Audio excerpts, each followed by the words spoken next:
Debye विधानसभा 68 विधानसभा क्षेत्र में जाकर door to door Supriya Shrinate ji ने वोट मांगे और लोगों से आशीर्वाद लेकर कहा, आप प्रियंका जी के हाथ मजबूत कीजिए, उनको कामयाब कीजिए। वे क्षेत्र में खुशहाली की बात करेंगे, रोजगार की बात करेंगे, रोटी कपड़ा और मकान की बात करेंगे, ना कि गर्मी और चर्बी की बात करेंगे।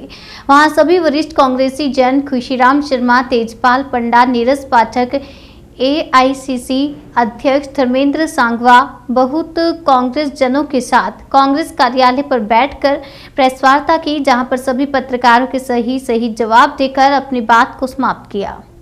रही आपकी क्या मतलब किस मुद्दों पर आप कैंडिडेट को सपोर्ट करने के लिए यहाँ पे उतरे हैं, तो क्या आपने पाया आपके करने से?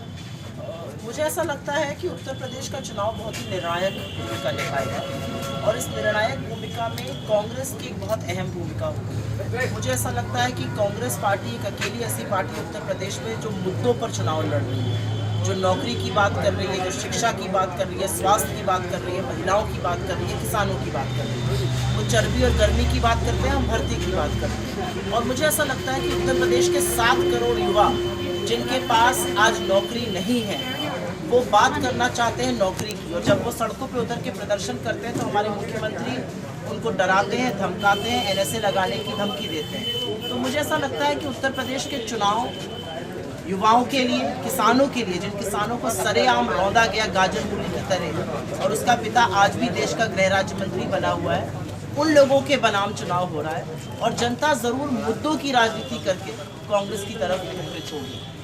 अभी एक रिसेंट मुद्दे पर जैसे कांग्रेस का जो मेन टैगलाइन है वो लड़की हूँ लड़ सकती हूँ, यानी महिला सशक्तिकरण पर कांग्रेस ने पहली बार एक इतने लार्ज स्केल पे काम किया है कि टिकटों का वितरण भी किया है।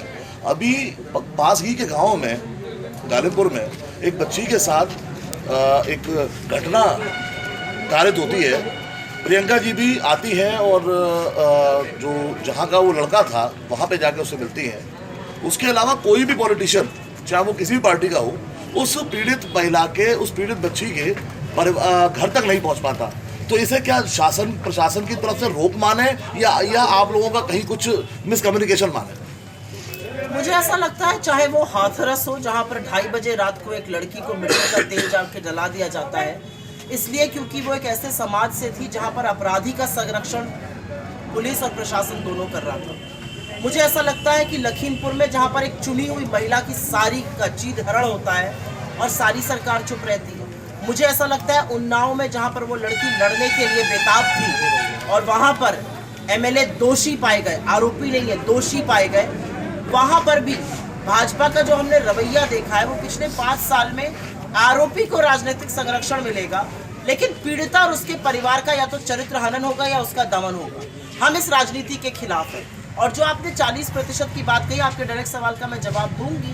ये 40% की बात महज वोट की बात नहीं है। मुझे नहीं लगता कि 40% करके हम कोई बहुत बड़ी राजनीति करने जा रहे हैं, लेकिन हाँ, हम शायद एक बहुत बड़ा बदलाव करने जा रहे हैं।